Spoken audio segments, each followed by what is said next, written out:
Today is April 12th, 2016. It's now 10:26 a.m. Up next from Max Slavo. This is dated April the 8th, 2016, and I read for the visually impaired and for device users. So if at any time you don't wish to listen, please use the link. Let's begin. Economist is warning. A tidal wave is coming. Recession indicator has turned red. With corporate earnings for the first quarter of 2016 set to be the worst since the Great Recession, Societe Generale economist Albert Edwards is warning that the United States is about to be hit with a tidal wave. And look at that picture of that tidal wave. A tidal wave is coming to the U.S. economy, according to Albert Edwards, and when it crashes, it's going to throw the economy into recession. The profit recession facing American corporations is going to lead to a collapse in corporate credit.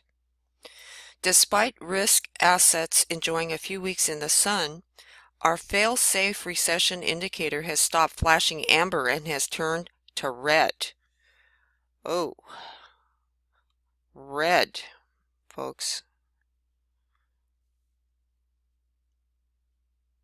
He continues.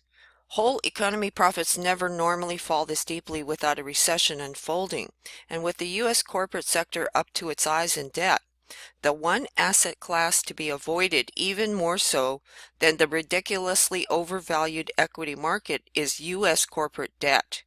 The economy will surely be swept away by a tidal wave of corporate default, giving us further confirmation that something is amiss. We need look no further than the brain trust known as our Federal Reserve. Earlier this week, current Fed Chair Janet Yellen joined her predecessors, Ben Bernanke, Alan Greenspan, and Paul Volcker. Remember those characters? All of whom argued that the U.S. economy is not only in a bubble, or not in a bubble, but is on solid footing and a good trajectory. Oh ho ho! Can we laugh all together, please? Via zero hedge, so I think we're making progress there as well, and this is an economy on a solid course, not a bubble economy. Well, we tried carefully to look at evidence of potential financial instability that might be brewing, and some of the hallmarks of that. Clearly, overvalued asset prices, high leverage, rising leverage, and rapid credit growth, and we certainly don't see those imbalances. And so although interest rates are low, and that is something that could encourage yield or reach for yield behavior, I wouldn't describe this as a bubble economy. Oh no. Keeping these latest comments within the context of mid-2007, when Chairman Ben Bernanke vehemently argued that the U.S. economy was not headed into a recession and that the crisis was contained and would not spread to other sectors, we'd say that there is no better indicator for what comes next. What do you think, folks? Do you think we're in the red right now? I think a lot of us think we're in the red, right? It's been all over the news for a while now. At this juncture, the impact on the broader economy and financial markets of the problems in the subprime market seems likely to be contained. I mean, just look at the stock market. That's one example. Ben Bernanke, Federal Reserve Chairman, March 28, 2007. Boy, is he a character, I'll tell you.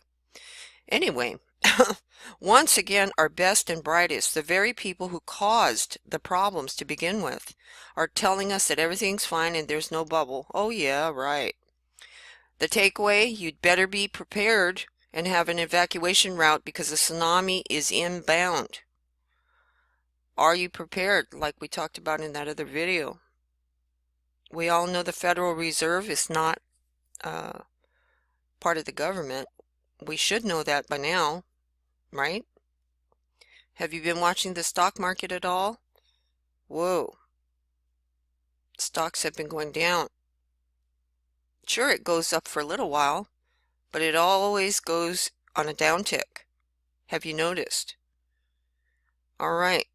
And that's going to do it for this report. Thanks for watching, and please stay safe. Pink out.